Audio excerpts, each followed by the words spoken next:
Yeah. Hey, this is exciting because I have little time constraints. That's exciting for me, actually. You probably don't know this, or maybe you've noticed, but sometimes I write down some things that I'm going to say, but it's more like an outline, and I'm never really exactly sure where I might end up wandering, which is not advisable because there are times when I go into a cul-de-sac and I'm like, I probably shouldn't be here, and I have to try to figure out how to get out. But thanks, Beth, for your meditation. These are the things this is the ground I want to cover, and your questions are the same questions I'm asking. What would it look like to look under the hood here a little bit? As you know, we're in a series which we're calling We Have Questions, and I wanted to just talk about the unconscious. So I couldn't really think of a good question, so I titled it, Is the Unconscious Real? And I'm going to say, it's real, and now I'm going to talk about it for a while. And so maybe I want to just take a step back and use the word psyche for a moment. Psyche is a Greek word, and you would translate it as soul, really. That's probably the most direct translation of the word psyche. And interestingly enough, the word psyche is almost the same word, or is related to the word for butterfly, which is nice because sometimes you need an image, like weird is related to destiny. That's not so much an image. By the way, that was a great relief because I would say among the things I've been called in life, that's one of them. And I agree. We should be curious about our own weirdness as it relates to our own destiny. That would be another title of the talk I gave last time I was here, which is Soul as Relationship. What is our way of being in relationship with things? Well, what is the shape of our soul, you could say? Anyway, the Greeks gave us a relationship between psyche and butterfly, which tells you something. It's like, first of all, the image itself implies a kind of metamorphosis, a kind of change, a kind of dramatic, wild turning over of something from one kind of being to another. I mean, it's probably hard to go back to 3 or 4 years old to imagine being told that this little worm, this fuzzy worm, would turn into this little flying being. You probably believed it right away because, I don't know, there's something about the childhood imagination that is more open to reality as it is. Anyway, so there's something about that in butterfly, but also if you just think about the way a butterfly moves through the field or through your backyard or along the grasses. Or I was swimming in the ocean not that long ago, and there was a butterfly out in the ocean. I was like, God, what kind of world is this? And you can't really predict where it's going to go. And is it following its own intuitions? Is it being blown by the wind? Well, I don't know. That's an image of your psyche, of the core of your being, of your essence. It has a kind of beauty to it. So I wanted to just start by, elevating that word for a moment, because I also want to ask, well, what do we actually mean by psyche now in the 21st century, without losing connection with that kind of image. But when I use the word psyche, I kind of mean the whole person, not just the mind, really. That's one way of taking it. Like, oh, you're going to see a psychologist. They're going to fix your mind. They're not, but, that's the idea. I'm working on my mind stuff. But that's a kind of dated way of thinking about it. Anyone that's been to any kind of therapeutic help that's good knows that the worlds are interconnected. And what you eat and how much you sleep and who your friends are, or your lack of friends, or your memories, how much you exercise, all this kind of stuff. When I say psyche, I mean like body, mind, soul, spirit, a kind of, I use it in a slightly more broad way. And one of the things I think we're being invited to in the 21st century is some more conscious attention to the psyche, and to a healthy psyche, and to a psyche that is in the process of growing up and isn't in a stage of arrested development. Because psyche, like everything else, is nature itself. It's not a made-up thing in that sense, in my view. It's as natural as dune grasses and caterpillars and oak leaves and whatever. It's nature. Why can I say that? 'Cause you're nature.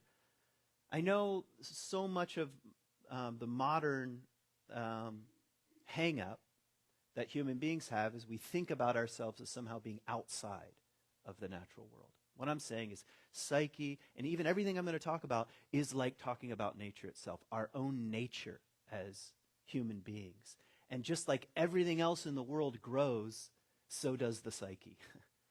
And it just seems to be the case that with human beings, much less so than something in the wild world, tend to get stunted, arrested, although that can happen in the wild world too, but stunted, arrested, stuck, fixated, rigid, closed, so forth and so on. Okay. Here's a question I've asked before, but maybe it's like a yearly question that you should ask yourself. Is there something you don't know about yourself? And, you don't have to go crazy here. You could say like, well, yeah, I mean, I don't really know how the small intestines work, really. I don't really get that, I mean, I can imagine it, but I don't really know it. It's kind of a mystery down there. I mean, like, are there things that you don't know about yourself that you're just walking around kind of half blind? And do you want to keep walking around like that? Is maybe the follow-up question. By the way, I think tomorrow is Yom Kippur. Am I right in saying that? Do you know? What's that? Yeah, Yom Kippur. It's the Day of Atonement in Judaism. And when I was in graduate school, I had a rabbinic Judaism class, and the rabbi one day in class said, hey, I know there are some Christians here, and I've said some things about Jesus, and I want to say I'm sorry. I'm sorry if I offended you. I probably did offend you because I don't believe Jesus is the Messiah. I think he was a great guy, interesting rabbi, and we're like, oh, don't worry about it, man. I don't know if we really said it like that, but that was more my attitude. Don't worry about it. It's okay, bro. Anyway, and then that spilled into a larger conversation, and it just sort of came out like, oh, it's, the Day of Atonement is approaching, and every year I try to make amends. Well, try to do some self-examination. Try to say, is there something I don't know about myself? Imagine, I mean, what an amazing and challenging thing for a tradition to hold on to. What if once a year before you went into the voting booth, you had to do some self-examination or whatever? Or whatever, before your next big family gathering. Before Thanksgiving, you had to fast and not eat and do some self-examination and say, is there anyone in the family that I've offended? There's no way in hell I'm doing that. But anyway, we like to live without looking too carefully at the unconscious, the deeper layers, as you were saying, or just the subconscious, just what's right below the surface that we tend to repress a little bit. And I think powerfully Judaism tries to preserve this kind of ancient self-examination. So my first question is there something you don't know about yourself?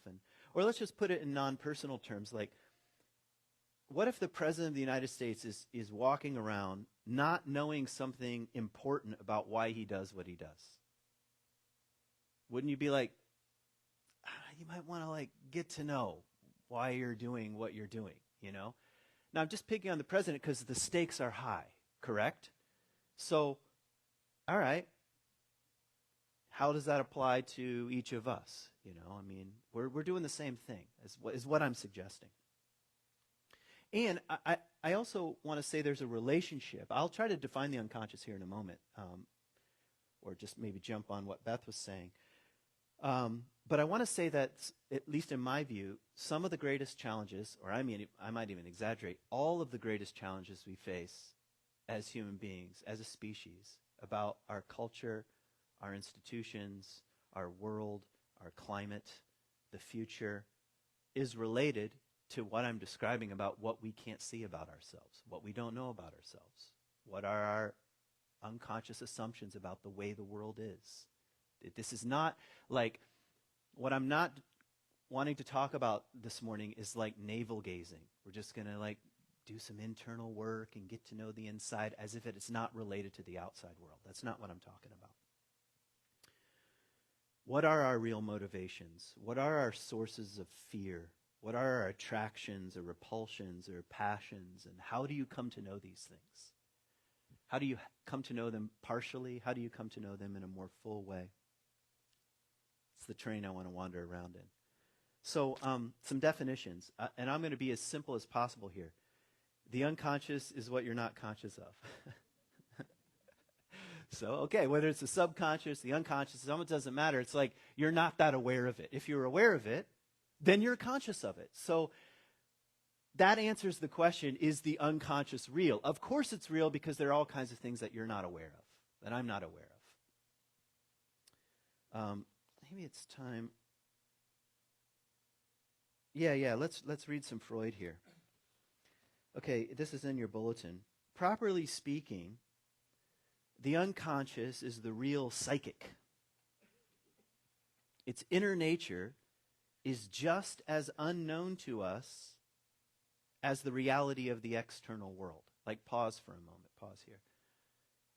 Just as unknown to us as the reality of the external world. Like the external world. Like, how well do you know quantum physics? Like, even if you knew, like, an equation, if I were to give you an equation, I don't even know if there are equations in quantum, that's how little I know about it, but that described it in some sort of, like, mathematical fashion, would you understand it? How well do you understand dark matter? Like, just this morning, you're like, just deep in my somatic awareness, I just knew dark matter and how it worked. No, you would have no idea. You don't even know what it is. You don't even know if that's just like a metaphor, okay? Then Freud is saying that's how little you know your own psychic landscape.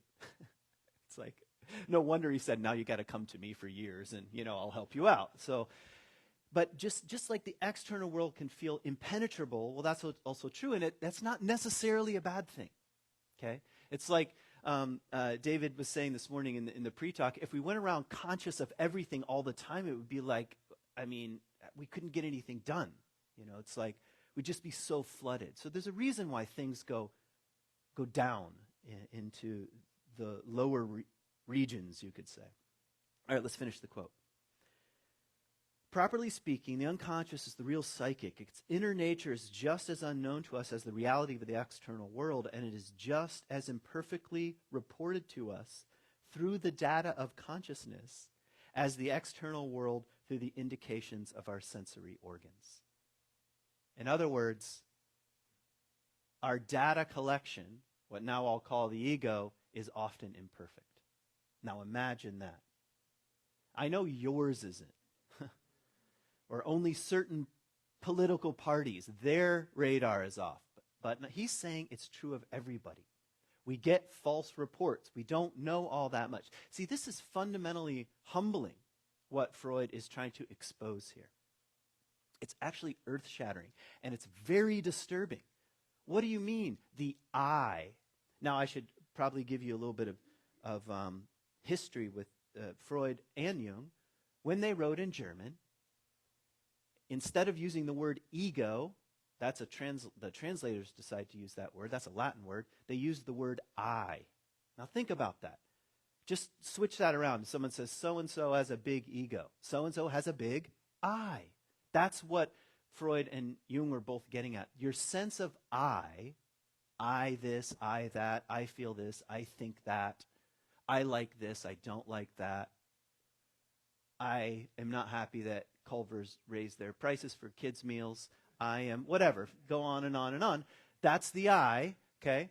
And you're mostly aware, but he's also saying it doesn't report to us accurately very well, both the external world and the internal world. It's limited. Does that make sense? So, good news, we're screwed. I think that it is important to feel into that, though, because if to make any progress here, if that's even the right word, or to even wrestle with, quote, the unconscious, requires a tremendous amount of humility. Requires you and I to say, I guess I don't really know what I'm talking about half the time. Or maybe I'm not so sure that even my own thoughts and feelings are all that valid. Maybe something else is going on. Okay. And now, drum roll, I want to give you an image, which Beth already used. This is fantastic.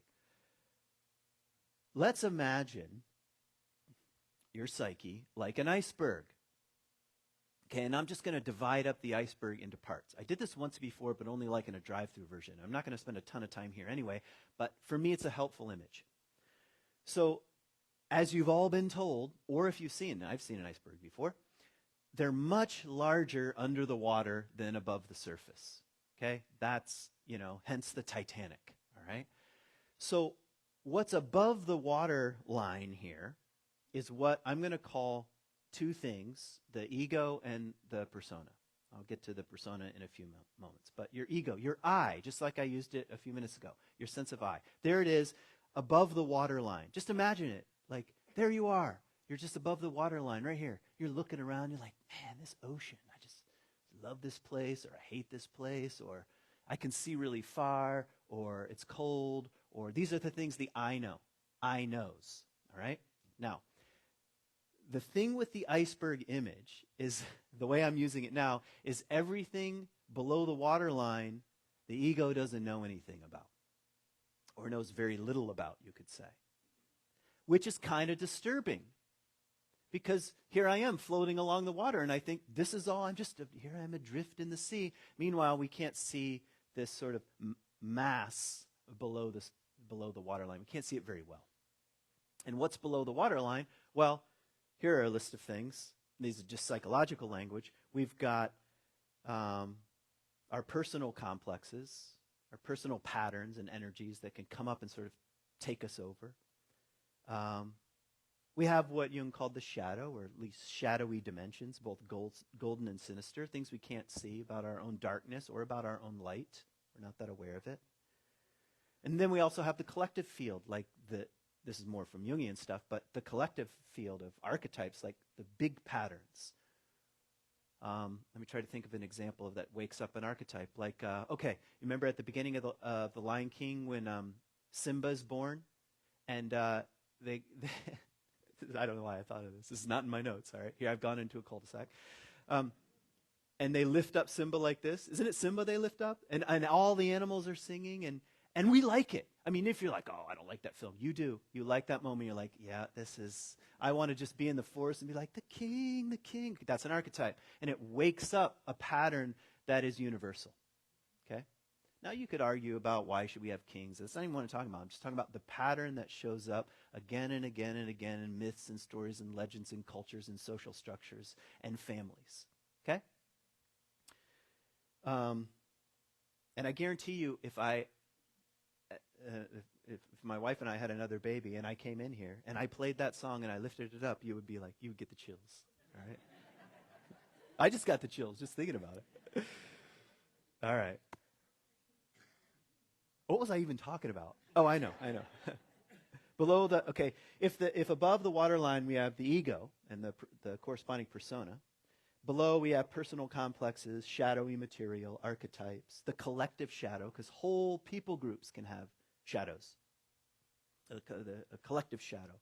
We have the instincts, all those like raw, animalistic instincts that no matter how sophisticated you are and how buttoned up you are, there they are, alive and well, down there, doing what they do. You have the instincts. From a Jungian point of view, you have the self, which I don't want to talk about. It's kind of a unifying whole that includes the whole thing. You even have, from Jung's point of view, God as an archetype down there, as a complex even. So this desire or drive for there to be some sort of meaning or order, things like this, all sort of below the waterline. You have the soul, the way I was using it the other day, the way we are shaped, our way of being in relationship. Okay, that's all beneath the surface, I'm arguing. Okay, let me pick up on two threads from last time I talked. Because some of you kind of like this, and it just sort of occurred to me in the moment, so I'm going with it. I sort of suggested that consciousness itself is like an aperture for a camera. Remember this? And what I said was that the ego, or the I, has a pretty small opening here. And that's how we are most of the time. We're going around and we're like, looking at things. And even, quote, altered states of consciousness is just sometimes that aperture moving over to a different part of the stage, like a spotlight. Okay, we're going to move over here. And for example, I know you've never been drunk, of course not, but have you ever been with somebody who's really had too much to drink and you're having a philosophical conversation? Okay. About maybe 5% of what they're saying is in the realm of, wow, this is like kind of a profound insight. 95% of it is the aperture's still pretty small. Okay, even though you might feel euphoric, you might be in a different part of the stage of human consciousness, the aperture is still pretty small. My friend, I almost said his name. I guess he wouldn't care anyway, but he said he got really into weed for a while, and so he started keeping a weed journal, which just to see if all his profound thoughts were really profound. And he said 99% of them were just trash. Anyway, that's an example of the aperture is remaining small, but an altered state you can move around here or there. And what I was suggesting that can sometimes happen, like in the wild world, when the thinking mind is not so present, like I was using the example of fasting out in the wilderness, sometimes that aperture can open. Okay, and actually what's happening, more is being included. The I is able to include more of what's actually real, internally and externally. And it's possible. I think that's what a spiritual life starts to aim toward, that aperture opening. I live my life in widening circles that move out across the world. That's Rilke. I think part of that, you can just think about the aperture opening. Like, you don't have to go anywhere for your circles to widen.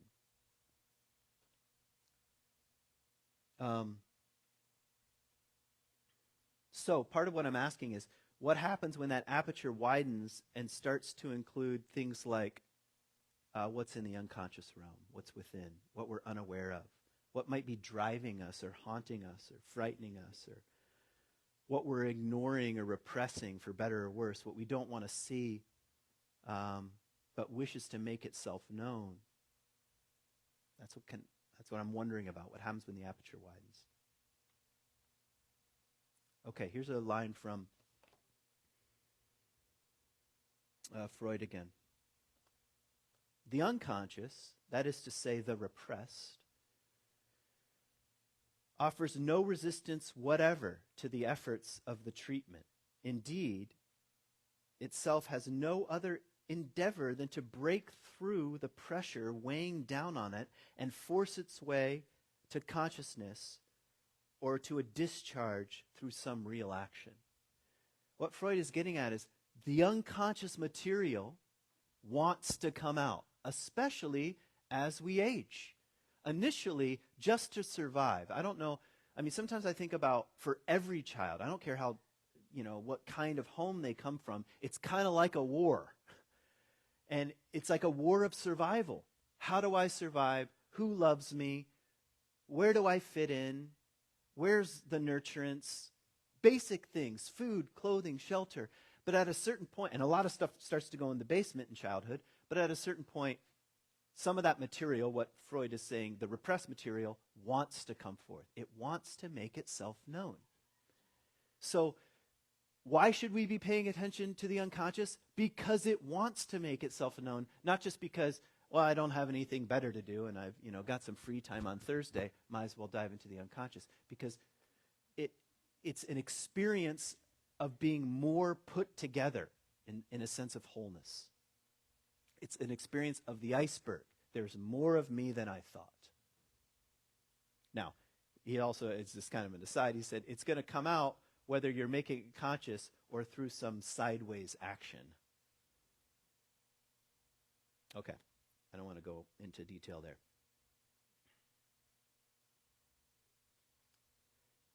Here's a very famous quote from Jung. One does not become enlightened by imagining figures of light, but by making the darkness conscious. Okay?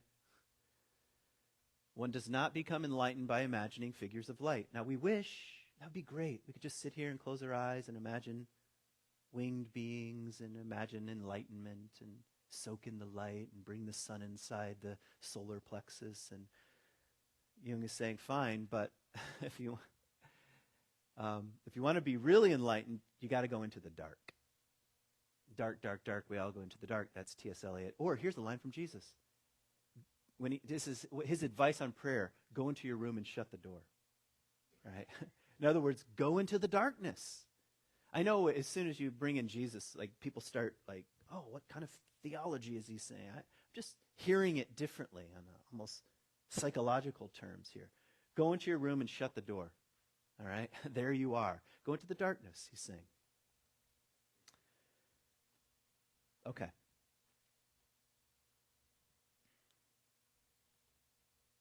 I've reached the point in the talk where I'm going to say, how?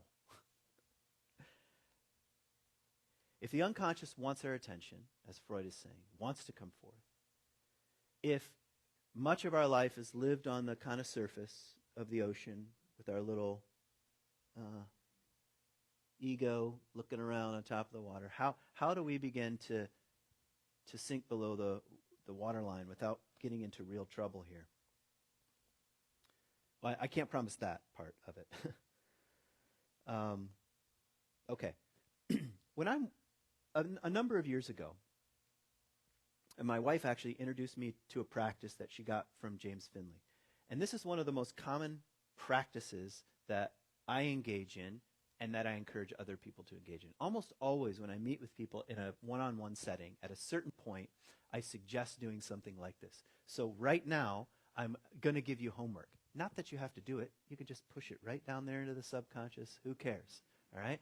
But if you were to take it seriously, I want to give you some very 101 homework. All right? And if you really do your homework, it's like, well, I'll just leave it at that.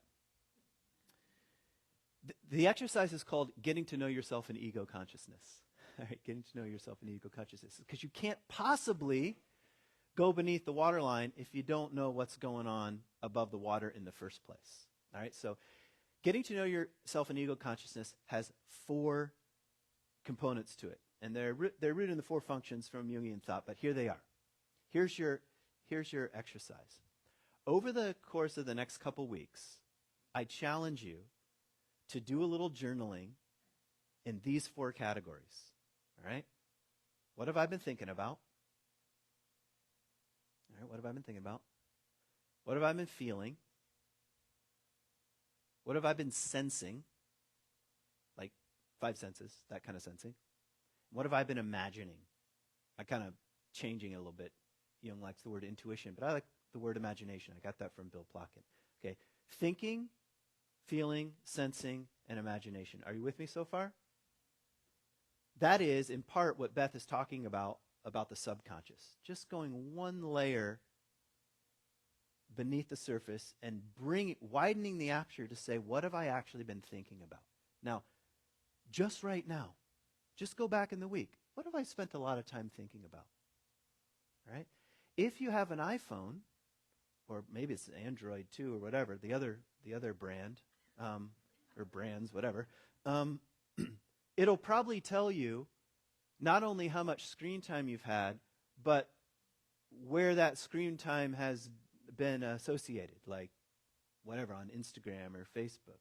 So if you want to get to know yourself in ego consciousness, you can start there. What have I been thinking about? And if it were to tell me, let's say I spent, I'll just look. Let's see. This could be really embarrassing. Screen time.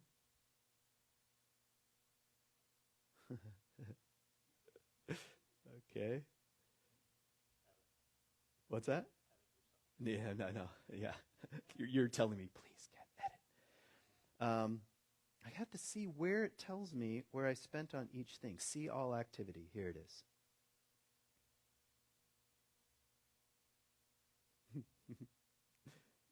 Gotta go back to last week. All right. Oh, I'm going to tell you. I know you don't want to know, but all right. I averaged on Instagram 9 minutes a day. That seems kind of low, actually. This must be a week when I was really righteous. One day I spent 30 minutes. Okay, that's what I was getting at. Just something like that. One day I spent 30 minutes on Instagram. Yeah, what the heck was I doing? What was I thinking about? What was I thinking about while I was scrolling on Instagram or watching little memes about probably biking, professional bike. I spent a lot of time thinking about, you know what? Guess what? I don't know if you know this or not, but I'm not a professional biker. I've never been in the Tour de France.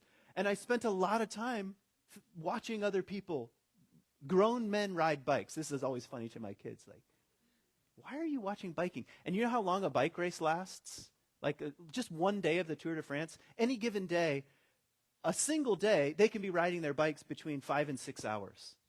And if I had the time, I would watch the whole thing. And you know what they would be doing at hour 3 that they were also doing in hour 1? They'd be riding their bikes. Yeah. And you know what they'd be doing? Sometimes, like, some people go further ahead, and then after a while, they would kind of fall behind, and the other people go further ahead. That's the Tour de France. And it lasts for 3 weeks, 21 days, 21 stages. Yeah. Yeah, but they're in France, exactly. I'm just there for the beauty, and I'm thinking about Monet and all kinds of other things. No, I'm thinking about watts and VO2 max and how many calories they need, all this other kind of crap. All right. Back to the exercise. Thinking, feeling, sensing, and imagination. Well, what was I feeling? Was I feeling bored? Was I feeling jealous? Was I feeling regret? That is actually quite difficult for many people to sink into. What was I actually feeling when I was looking at someone else's pictures from their vacation to Mexico? They don't really want to say jealousy, anger, envy, rage, and hatred. It's like, oh, they seem like they're having a good time. Okay? That's getting to know yourself in ego consciousness. I'm telling you, there's a lot at stake. If you keep pushing that down, then you remain just the little iceberg. That's it, going around. Not that very aware. Okay, sensing. Sensing is a little bit harder for people. Like, you have to turn the radio dial. How are my 5 senses been present this past week? You know, what has drawn me, visually, or what about, what I heard? Like, just now I was on a walk with my wife, and we were having a hard time hearing one another because of some noise. Like, it happens on a walk. And I realized it was from some crows. I was actually talking louder to get, on top of the crows. Like, oh, listen to what I'm saying, But that was in my field, but barely in my field of awareness. So yeah, okay. And then it was kind of magnificent. There were so many crows in a single tree that you couldn't even have a conversation. Like, that is awesome. Okay? What were they doing? Announcing we're all going to die. That's what they were doing. You're going to die. Just like that roadkill, you're going to die.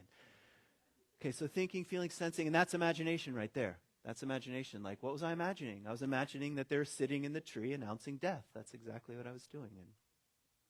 But anyway, bringing conscious attention here to these 4 windows of knowing. Are you with me so far? I want to apply these, the windows of knowing, and this kind of exercise, getting to know yourself in ego consciousness, to 3 things, and then I'm done.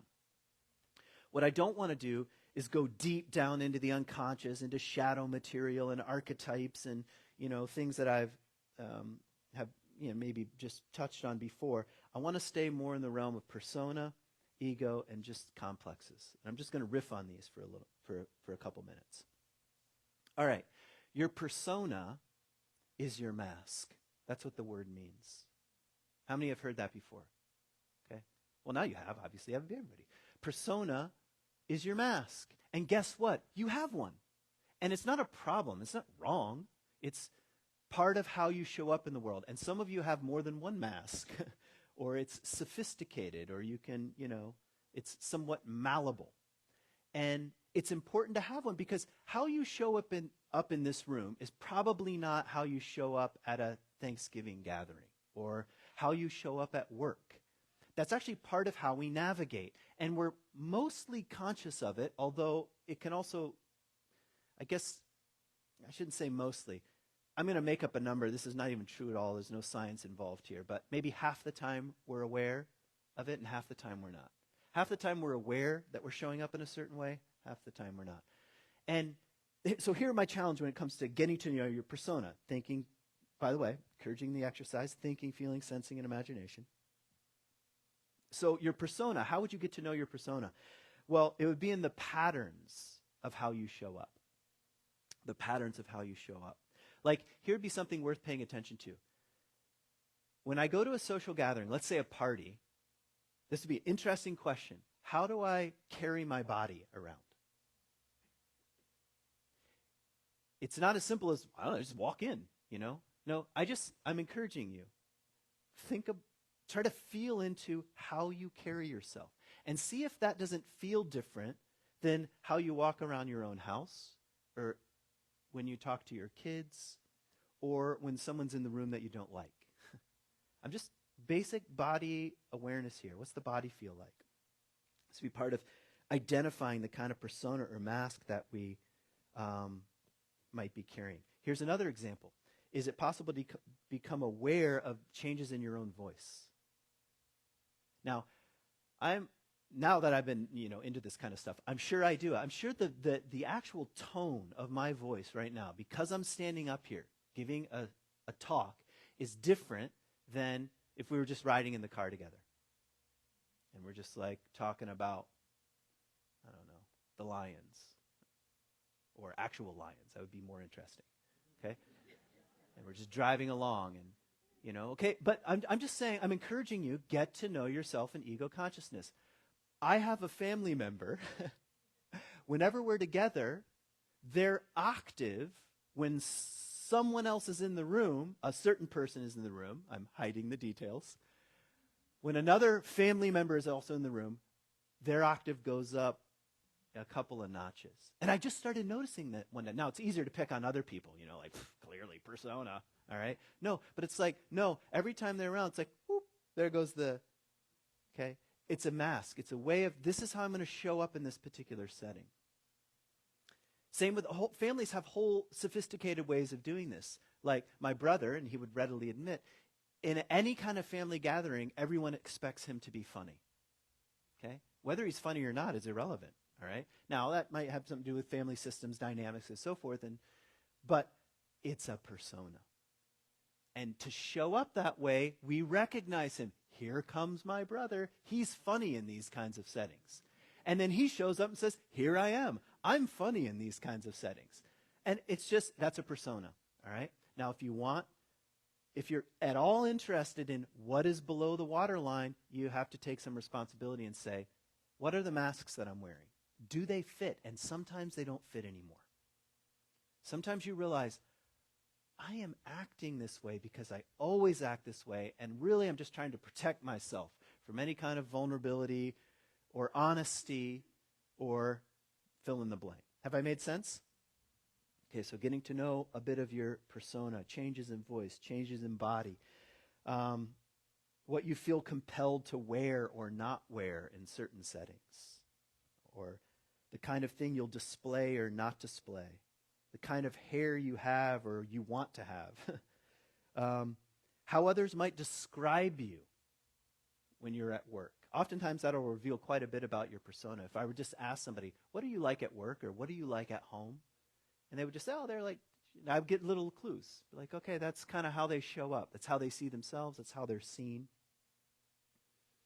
Could be related to a role you play in your family. I sort of already mentioned that. Even things like, some of you might not like this, but in my mind, this is related to persona. Even things like when people say, well, as an introvert, I fill in the blank. Or as an extrovert, I'm like this. First of all, you hear the I is involved. Or how many of you know what the Enneagram is? Okay, many times people say, well, as a 7, I do this. Okay, much of the time that's much more closely related to how you're showing up in the world as a pattern, right? And how you want to be seen or perceived. There's like a dynamic. And when people get fixated on that, there's basically saying, don't take my mask off, all right? Well, as an introvert, I can't go to that. Translation, don't take my mask off. Now, nothing wrong with being introvert. That is a real thing. It's a real disposition. Same with being an extrovert. So it's a kind of way of defending our masks. And we need masks to survive, as I kind of said that before. We need a certain amount of conformity just to get by. Okay, I'm going to skip to the ego, and I'm going to say something about complexes. All right, so that's just on the level of persona. Let's say something about the ego. So the way I use the word ego, as I've tried to define here before, is what we're conscious of. What we're conscious of, what we're aware of. That's the I, that's the ego. Our awareness at any given moment.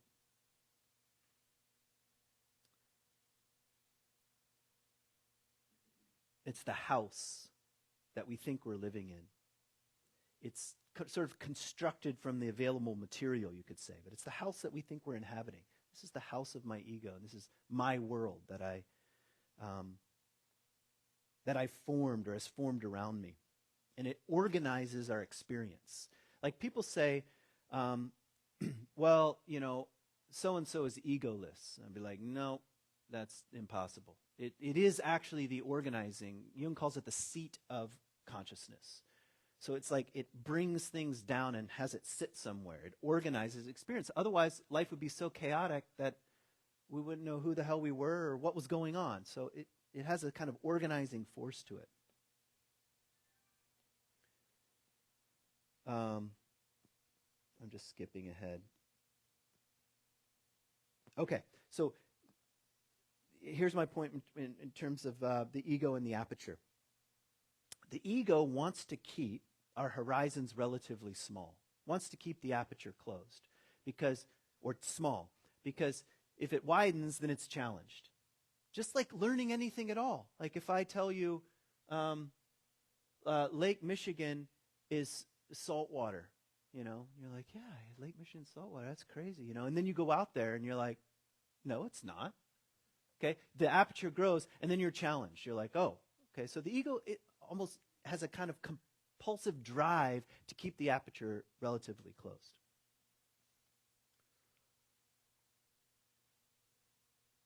So when confronted with some new idea or feeling or person or experience that challenges what we think we know, it becomes defensive. It repeats the same stories. You know, somebody brings up something new and I'll just repeat the same story I gave last week, you know, this kind of thing. Or it shores up its defenses. So again, come back to the exercise. What am I thinking? What am I feeling? What am I sensing? What am I imagining? I'm challenging you. Get to know yourself in ego consciousness. Just start making a record. What have I been thinking about? What have I been defending? What stories have I been repeating? I'm telling you, if you do what I'm saying for a couple weeks, and you realize, I've done this 9 times, then you're getting to know yourself in ego consciousness. You're like, there it is. That's the tip of my iceberg at work here. Okay, now I want to say something about complexes. So just below the waterline, we've got persona and ego. I'll try to be brief here. We have energies or patterns that take over the ego with which we have very little awareness. That's what a complex is. Complex comes up and takes over the house. It's like we have these complexes that live in the basement, and they're down there, and they have their own individual rooms, and they're eating meals and talking with one another. And then something happens, and they're like, my turn. They come up from the basement, and they take over the house. All right? And they color everything in there, and they say, this is how we're going to behave in a given situation. So I'm encouraging This exercise, what have I been thinking, feeling, sensing, imagining, will give you some clues about the kinds of complexes that come up and take over. Here's a kind of informal way of naming some of them. These I got from Bill Plotkin. These are kind of habitual responses. The loyal soldier, like, be a good boy, be a good girl. Like, there you are, just minding your own business, and all of a sudden, up from the basement comes the person that says, time to be a good boy, and get in line. Or here's another one, the lion tamer. The lion tamer is the voice that says, shut your mouth, stay small, how dare you? You have no right to speak up or be heard. Just keep yourself small and say, that's a lion tamer. Okay, up from the basement they come. And the escapist, I have a massive escapist. Like, even right now I'm thinking, what's the safest way out? Okay, I'm not really thinking that, but if I give attention all of a sudden, if I relax and say, is that in my conscious awareness? It is. And, I'll just look for ways of hitting the eject button on my own life, that kind of thing. Escapists, these are strategies that live in the basement. The addict, the wounded child is down there, trying to get his or her needs met. The codependent caretaker, otherwise known as a caretaker, codependent caretaker. I know I'll be safe. There you are minding your own business, and all of a sudden someone asks, and you're like, I'm the first there. I'll stay till I'll be the last one to leave. I'll be known by being a caretaker. Okay? And it takes over our conscious awareness. It comes up from the bottom of the iceberg and lives up there at the tip for a while. That's what a complex does. So I'm saying, if you take my exercise seriously, you might start to notice some of these patterns. The tyrant. Now, that one's kind of easy when you think about other people. Hardly anyone admits, I'm a tyrant, okay? But you see all of a sudden someone's pushed in the corner and something clicks. And then they want to tyrannically control the entire situation. Where did that come from? 5 minutes ago, you were just looking at Instagram for 30 minutes, okay? And up from the basement comes a tyrant. Maybe I don't want to give you more. The victim, perhaps, the princess or prince. That's one of my favorites. I deserve this. You deserve a break today. What is that? McDonald's. Yeah, you deserve a break today. That's the princess. Okay? And that can take over your whole awareness for a while. Yeah, you're damn right I do. Okay?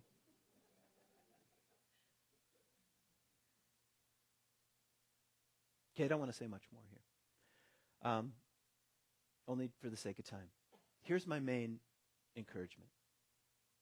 I don't think we're going to make much progress as individuals or as a small community or as a larger community if we don't do our own part to make the darkness conscious, to make what is unknown a little more known, to allow the discomfort of being exposed to come into our conscious awareness. What happens is our consciousness expands, our ego expands. We're able to include more. We're able to say, I'm not as righteous as I thought I was.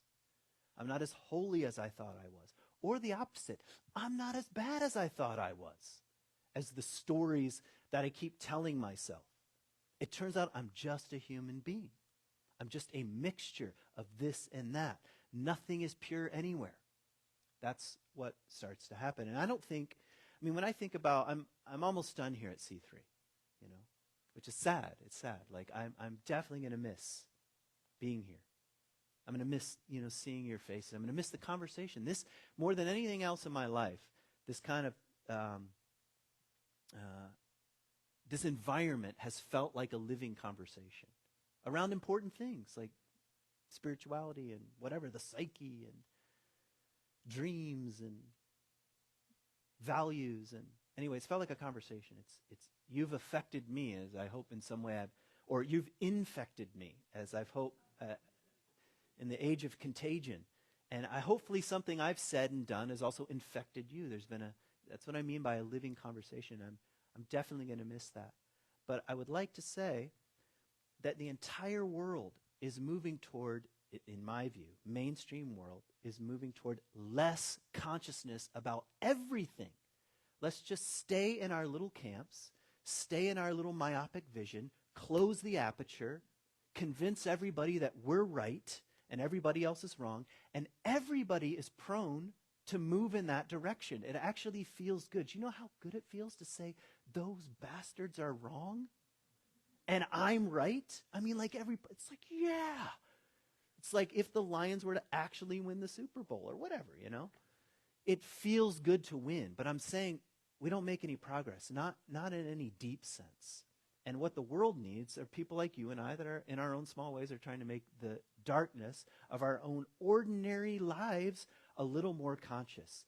And then you can see clearly to help, what's the right way? To help some of the biggest problems we face as human beings. You can't do it and remain with a tiny aperture. That's what I got.